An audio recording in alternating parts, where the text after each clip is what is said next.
Hello, and welcome to Pivotal Moments HQ, a podcast sharing, exploring, and celebrating stories of change through mindset and wellness and their impact on relationships.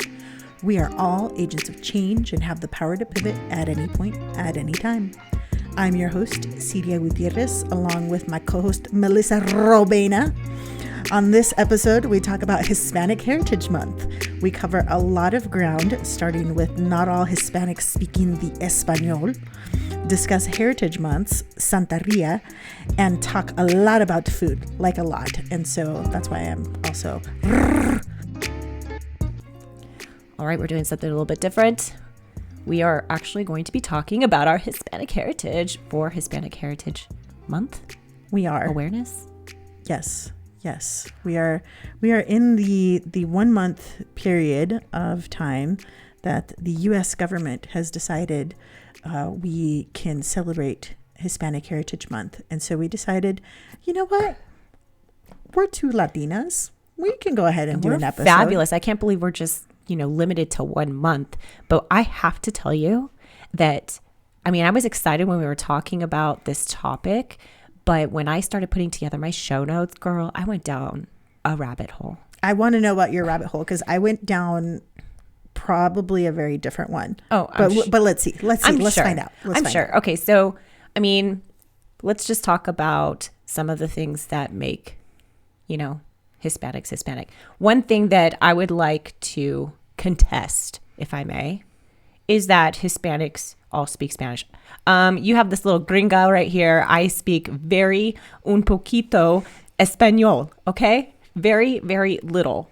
And so I know that we've had people on the show or we've been in situations where people will speak the Spanish and I have to just smile and look pretty while I have no clue what they're saying. Actually, that's not true. I actually can understand it very well. Thank you to my English teachers in high school, which really pushed, Latin prefixes and stuff. So I can piece together what y'all are saying, but I cannot speak it for the life of me. Well, who told you that you had to speak Spanish to be brown? Oh my God, my grandmother, my abuelita. Absolutely. So her being Cuban, I didn't speak the language of the people.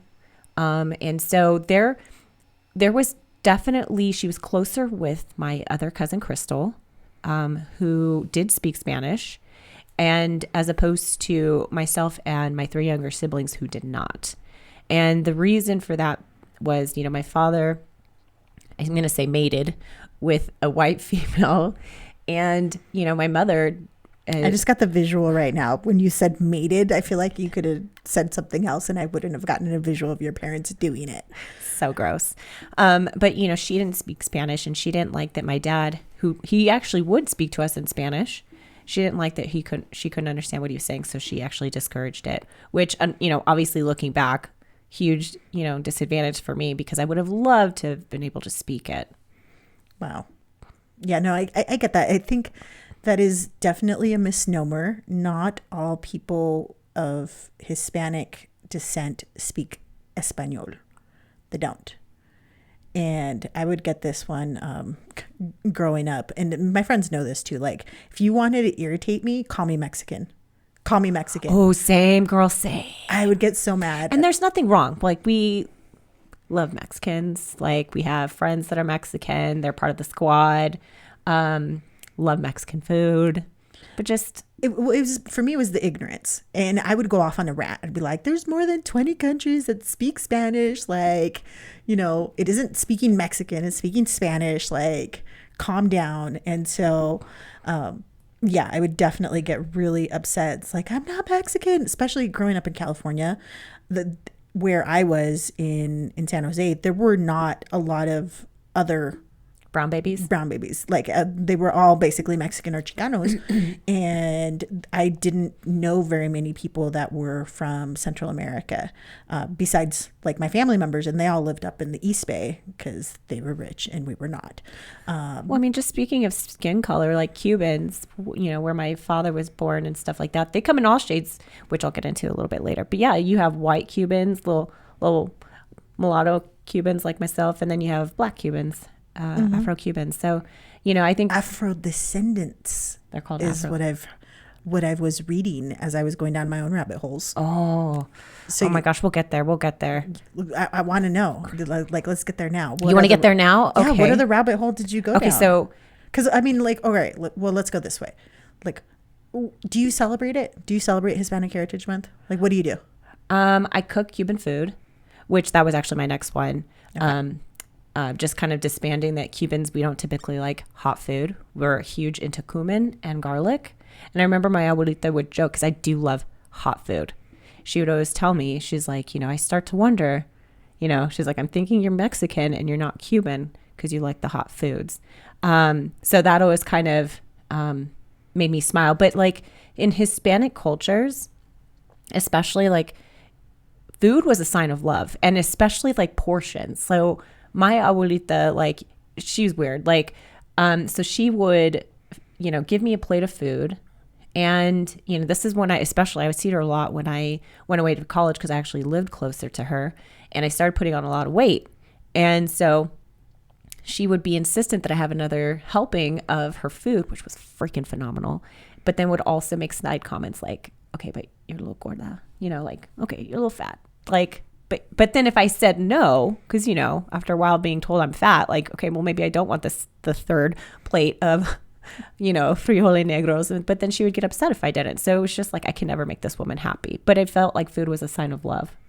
Food is definitely a big part of the culture, but I also feel like what culture doesn't have food as like a big element of their culture? So maybe it's not necessarily the food. Maybe it's like the sly or snide, like fat comments that go with like your helping of plantains or something.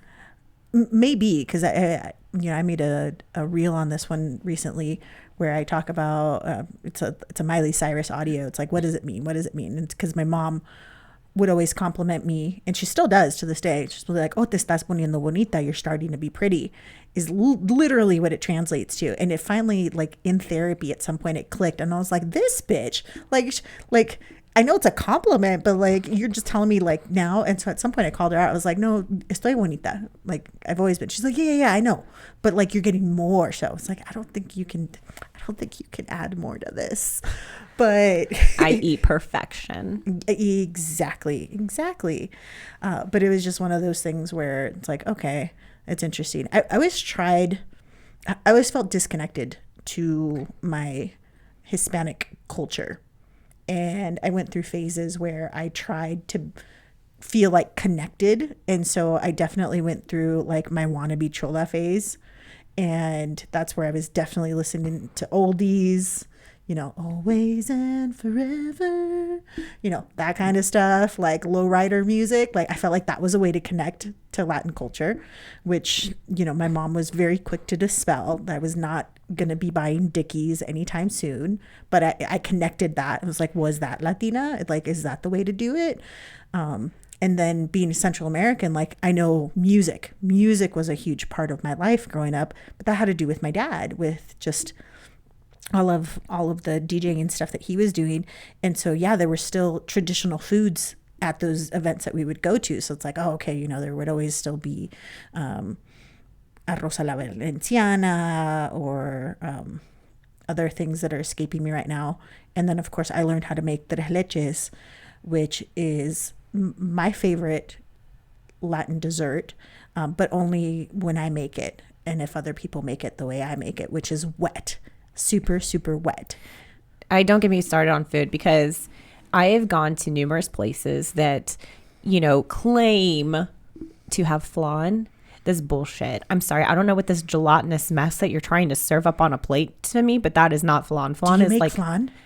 No, not like my grandmother. I could try. I remember before she passed, like sitting down with her, and I'm like, I want to learn the ways, right? Because she was a freaking master in the kitchen. And she would go and like tenderize her meat with a rock that she found outside. Like, it was just, that's how she was. But no, so I would try to, sit there with like a pad of paper and a pen and be like, okay, so now what do you do? And she's like, oh, you just do a little bit of this and a little bit of that. I'm like, okay, but how much is a little? Like, are we talking about like a tablespoon, like a teaspoon, half teaspoon, like what? She's like, I don't know, just like a pinch. The fuck does that even mean? What does that even mean? So I never like got like the deets on the flan, but her flan is like a custard. And so anybody that tries to tell me otherwise, you're full of shit. Yeah, your flan is not real. I feel the same way Flan is fake. about your tres leches. I will try it and I will judge it the entire time. I'm gonna eat all of it, but I'm not gonna like No, it. I may not eat all of it. No, I don't eat the gelatinous flan. That's Jell-O. I'm sorry, I'm not doing that. I'm not doing that. So, I mean, I'll get into traditions because you're talking about what made me feel connected, and there were certain traditions that we did that really helped me feel connected to my culture. One was being Christmas, which, oh my God. So Cubans celebrate on December 24th. Do you? Yeah. Yeah. Okay. So I had no idea why we did this. First of all, the whole family would get together and we would roast a pig, like an entire pig, traumatizing for our child because everybody had to take turns, turning the spit, and I cried the entire time. It was delicious though. But when I was collecting all of my information for this episode, I learned the reason why Cubans celebrate on December 24th, which was when Fidel basically came into power during the revolution. He didn't like that Cubans were celebrating Christmas, and he considered it a tradition of the U.S. So at first, I want to say like in 1959, he basically said no Santa, no Christmas trees, any decorations that you have to be no capitalism, basically. Yeah, you have to make them with, Cuban materials. Nothing can be imported. But in 1969, they abolished, I say abolished Christmas, but basically it was no longer a national holiday, and you had to basically celebrate it in secret. So a lot of people would do it on the 24th. And it wasn't until the Pope came to visit Cuba back in like January of 1998 that they actually reinstated it as a national holiday. Oh, that's really interesting. I know. I had no idea, because I always associated it more with like a religious thing, because we would do it and, have to stay up until midnight for El Niño Dios to bring you, baby Jesus, bring you all the presents. I don't know how the baby could do that. Santa makes way more sense. And so we would do that. And then as we've gotten older, and I'm like, no, Mom, like no, we're not staying here till midnight to open up presents. There's 4 of us. Like we will move all of this. We'll do it on Eastern time. Okay. Like we'll stay there until 9. But like having Christmas with my parents was very different than, I've been to Central America once during Christmas time, and it was very different experience. A lot more joy. And so when you compare that to like our small little get-togethers here, they're very sad. Growing up though, the family gatherings were huge. So it's like, oh, okay. So for me, like part of the Hispanic culture is spending that time together with shared food and shared music and those kinds of things. But do you think I do any of those during Hispanic Heritage Month? No. Well, no. But I mean, like for Christmas, for example, like I still will open up one present on the 24th to keep with the tradition that we kind of grew up with. It's kind of like, and then the rest of them will open up on Christmas Day. And then I totally get that. Like that's a way to celebrate your tradition and other things. But what is it? What are you doing to celebrate during September 15th to October 15th, our statutorily dictated? I'm not going to confine myself to those times. I'm just going to celebrate my wonderfulness year round. Well, fair. Totally fair. And that was one of the things I was thinking about yesterday. I was like, why do we limit it during this time period? And is it more of a celebration, or is this like the devoted time to actual like awareness about like the different things about the Hispanic culture? Well, there was a couple of different things, right? So it's like some people were saying, no, this is just a time now where advertisers pander to certain groups. And interestingly enough, so this was the rabbit hole I started going down, which was the following months have no heritage celebration. Okay. January, July, August, December. Okay. February is African American. March is women and also Irish American, but I don't think Irish Americans actually is statutory, but women's month is in March. Then April, they also get a split month, baby. You get the Deaf History Month. May is Asian, older Americans, and Jewish Americans, which I did not know. June is Pride. Then you get nothing. then you get to Hispanic Heritage Month, which coincides with the independence of a bunch of Latin American countries, but not all of them, just like basically Central America and Mexico. And then you get to October's Disability Employee Month and Italian Americans, and then November, American Indian or Native American Month, right? It's just like you've got all of these heritage celebrations, and all I'm thinking is why limit it to that month, right?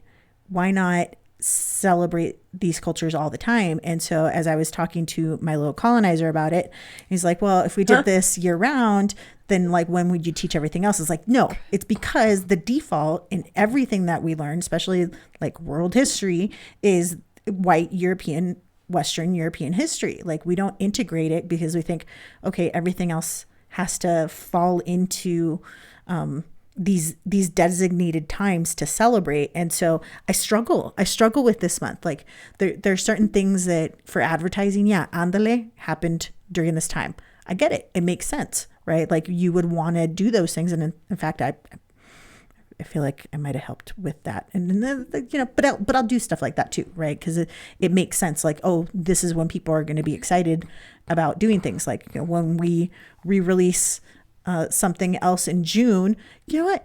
Probably be one of your brother's episodes because, hey, this is there. And so part of it's like, well, how much of this is pandering? Like, are we pandering right now by doing this episode? Ew. But I'm sorry, I was just laughing because you were talking about the colonizer. I know you're talking about poor Matthew. I love him. But it's like we were going down all of this, and it's like, well, if you celebrate, it's a way to highlight, I think, and connect to these cultures. I don't know necessarily that we're pandering, but I think that, people may be looking for information on Hispanic heritage, and maybe they'll come across this podcast, well, and maybe that will, shed some light on some things that maybe they had questions about. Well, and I certainly hope they do, because I came with a long list of items of how you could actually celebrate Hispanic culture. Okay, so wait real quick. But before we get there, you had said something to me, and this is actually one of the rabbit holes that I went down, besides like the holiday traditions. Because I didn't even tell you about all the holiday traditions. We can come back to that, or we can do it in a post later. Not a big deal. You had asked me, because I told you my grandmother, so she was a devout Catholic, but she also practiced Santeria. And I remember you were like, isn't that like, going against each other? But it's not, though. And let me tell you why. Because I thought so too. I was thinking about like, you would think that it would be.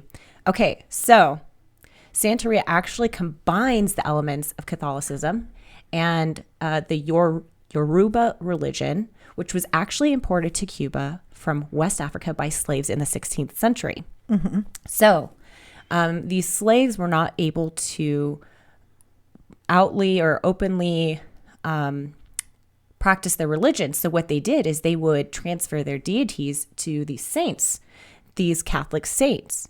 And so there was a lot of overlap between the two of them, because they felt that Santeria recognizes many Catholic symbols, but attributes different meanings to them because they, like I said, they weren't able to practice or worship in public.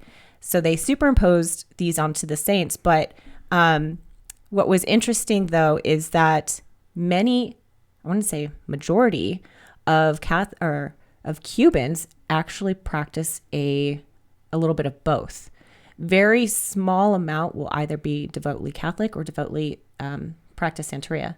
It's a combination of both. And a lot of priests, dare I say priests, people of worship in Cuba have a difficult time with their congregation because their ideologies are so over the place that they have to kind of just like meet in the middle. So it actually now makes sense. But what I found to be really interesting about all of this is, okay, first of all, I had no clue that it was imported by slaves, but my grandmother was super racist. And yet she was practicing a religion brought to Cuba by slaves. Oh, let's not even get started on the racism within the Latin culture, because we will be here for a whole fucking hour. Oh my or God. like days. That Let's be runs real. deep. It runs so deep. So it's like, okay, so when I'm thinking about Hispanic heritage, right? There is this element in there, but the irony, right? Like you don't even know that Santeria was brought by slaves and you're hella racist. Like, I wonder if she, like, what she would think. I mean, obviously she's since passed, but I just found that to be so ironic. well, it's the same thing with like samba and salsa. Like those were dances that were brought by slaves. Like they have their roots in African dances, and here we are, like, you know, doing our own salsa, doing our own things, and like y'all want to get upset about it. Like, And adding to that, so my sister actually did like the 23andMe or something similar to that. And so when she got the results back, not only do they have like, you know, whatever all the percentages are, but they also have like a map and it shows you all the geographical. We had a lot of Africa in there too. And I was just thinking like, oh, my grandmother must be rolling around in her grave right about now. she's probably denying the science. Oh, I'm It's sure. against God. It's against all those things. Right. May she rest in peace. Right. But it's still, wow, that's really interesting. No, I mean, I remember like heritage days in school, and I thought those were really interesting because everybody could show up. And like, I loved those. Like, I remember like the Vietnamese girls getting up and like doing some of their dances, and that being the first time that I saw some of these beautiful, beautiful like Asian dances, and, you know, people doing it with Mexican culture and the beautiful dresses and the folklorico. I'm not even going to say it right. And like those things I think are really cool when you can do those to celebrate. But I'm just, for the whole month, it feels like there's a lot of talk. And, you know, we haven't even gotten into, we've been saying Hispanic Heritage Month and Latino a little bit loosely, but like that's a whole nother can of worms that's in the Latin culture and the Latinx. Like that recent term that has come into popularity, which, by the way, only 3% of people actually use, according to the Pew Institute. So I'm like, oh, well, maybe I won't use it as much because 3% is not very much. But I want to come to how, okay, so I find it very interesting that, you know, we did have, you know, Heritage Month celebrations in school, like elementary school, but I felt like they were very surfacey and very stereotypical. So, okay, so if we're talking about, you know, Latin heritage, okay, so someone, you know, the school would provide like Mexican food or, you know, but to me, it's like there's so much more to the culture than just like the food that we eat. You know, everything has like I shouldn't say everything, but there's a lot of symbolism behind a lot of, you know, the attire. Like I remember you had come back and you went to visit your family in Central America, and like the garb that they were wearing was so beautiful. But isn't there also like symbolism, not only in the colors, but like in what they're wearing? Well, there's different weaving patterns in different states that different Mayan tribes have basically cultivated and learned over the years. So it's like if you know this stuff, you can kind of see it's like, oh, well, that weaving over there is from Chichen Itza, and that weaving over there is from Alta Verapaz, and like you can see those things because there's so much in the culture. But I agree with you. It's hard to bring it all down to, you know, what is Latina, what is Hispanic, what's the right term to use. Or how do you celebrate this? You know, do you provide tacos? Well, it's like tacos are kind of an American construct. They're not really, you know, not the hard shell tacos that you get here. Like that's not actually something that they do down in Mexico. It's like, okay. And certain, you know, you mentioned the spicy food. In Guatemala, there's some spicy food, but not a whole lot. I didn't grow up eating spicy food. Like I just tell people I'm not that kind of brown. And, you know, there's just so much on there. And so like, even when you get into the politics, right, where they're like, I can't believe the Hispanic vote is voting Republican. It's like, bro, there's a whole bunch of us and we all have very different thoughts on how things work. And we can't even decide what to call a straw. Like That's very true. Like we have so many different ways of saying straw in Spanish. It's one of my little pet peeves, but it's because we're all different. Just like, you know, soda in English might be, you might call it a Coke in one part. Pop. Pop in another part of the country. Or, when you're actually asking for a Coke, they bring you a Pepsi. It's like, well, you asked for a Coke. It's like, those are different products. Way different, bro. But coming back, though, I think that, looking at the different heritage celebrations that I've attended growing up, I feel like, again, stereotypical. What are some other ways that we could celebrate? Maybe just like focusing on Latin heritage. You said you came up with a I came up with a list, which is basically support Latin people, however they identify, that Latin artists, Latin creators, like support them and support their businesses. For example, the owner and creator of It's a 10, the spray for your hair, women will know this. I'm a woman and I do not know this. You don't, it's a leave-in conditioner. It's like fantastic. I didn't know that the founder of that company is Latina. I found that out recently and I should have made a note of that. But no, the way that I'm going to suggest that you actually celebrate Hispanic heritage is through books and reading different things. So if you wanted to support Lil Libros, which are bilingual books for kids 2 through 5. The founders are Patty Rodriguez and Ariana Stein. They basically created these bilingual books, and we're told nobody's going to buy them.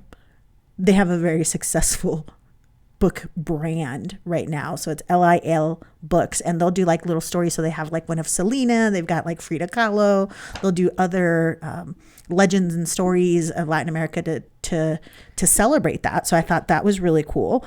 If you wanted to go a little bit older, I suggest you pick up Esperanza Rising by Pam Munoz Ryan, a great story that is basically the story of her grandmother in the campos, in the fields. Fantastic read. Furia by Yamil Said Mendez, which has to do with a girl wanting to play soccer down, I want to say it takes place in Colombia. Fantastic book. And if you wanted to do something else, I would also suggest that maybe you pick up some poetry by Sandra Cisneros or Pablo Neruda and read about it, because there's different things, and actually have a poem that I'd like to read a little bit later. And that's how I'm going to suggest that you do this. Support businesses, support these artists, and find whatever works for you. For me, this was my way. I was like, you know what? If I'm going to really celebrate Hispanic Heritage Month, let me do something in there that supports these different types of artists. See me, I'm all about my food. What I like about cooking Cuban food and by sharing it is, one, I do feel connected to my grandmother, but, I've introduced this, some of these plates to, or these dishes to different people, and they're like, wow, this is so good. And I can provide a little bit of the history of, Cuba, or, a story about my grandmother, or, because oftentimes when I would cook these dishes, it was with her, so I'm able to kind of. So when are we coming over for Ropa Vieja? It starts at, what is it? September 15th? Yeah, September 15th. September 15th on, everybody at my house. I would require a time machine for that to happen for this episode when it drops. So yeah, watch us on the socials, because Melissa's going to be hosting. I should do a little cooking something to show you how I make it. That would be a lot of fun. I think sharing that would be a fun way of celebrating the culture.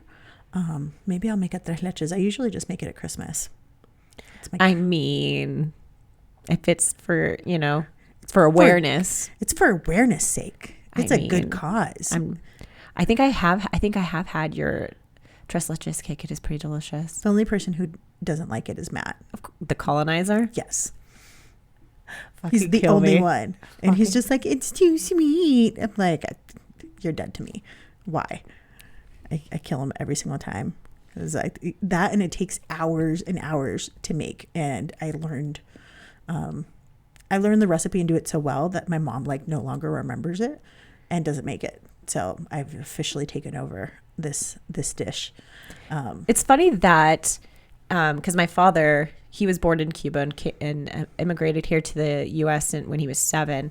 And he, when you're not using a skill, you do lose it. And so, with the passing of my grandmother, he actually has lost a little bit of his ability to speak Spanish. You'll see him kind of stumble and, trying to find the words and stuff. But when it comes to cooking, I'm actually a better Cuban cook than he is. And I think that's just because I do it more frequently. It's kind of interesting with your mom, right? I mean, they were there, and yet those are the skill sets that they've lost. So it's kind of nice when I can cook something for my father and it remind him of, maybe his upbringing. There are so many recipes and other things that I would love to learn how to make. But every single time that I ask my mom for the recipe, she just goes into, oh, well, I'll just make it for you. You're like, don't. And I'm like, but mom, like, yes, I want her to make it because it's delicious. But at the same time, like, how am I going to learn if you don't actually show me how to do this? Mm-hmm. Like, and you never showed me how to cook. So like, I want to be able to do certain things. And like one of the dishes that my mom makes, which I don't even know if they're from Guatemala or not. Like that's how like bizarre my food experience is. I'm like, is this from Guatemala? Is this from Nicaragua? Is this some shit my mom made up because she does that too? And it all delicious, but I don't know where it falls. And so she makes this one dish called garnachas, which is basically a tostada with, it's this like mix of, I think, is it chicken? I can't even remember what the meat is. No, I think it's a pork, green beans, carrots, and potatoes, all like finely chopped. And it's delicious. It's one of my favorite things that she makes. And I'm like, I don't know where this is from. All this talk of like delicious, like Hispanic food is making my stomach growl. So that's how we're celebrating Hispanic Heritage Month, is we're getting fat. Yeah. We're going to do all of that. And while we do that, we're going to read some poetry. I'm going to close this out here with, a poem from Pablo Neruda. He is a famous Chilean poet. And this is from Book of Questions 3. Tell me, is the rose naked, or is that her only dress? Why did trees conceal the splendor of their roots? Who hears the regrets of the thieving automobile? Is there anything in the world sadder than a train standing in the rain? We want to hear from you. What is your favorite way to celebrate Hispanic heritage? Let us know on our Instagram, Pivotal Moments HQ. We want to thank our producer and music director, Ron Johnson. This has been an Astronomicus DMR and Pug Productions podcast. Thank you for listening. Remember, it's never too late and you're right on time.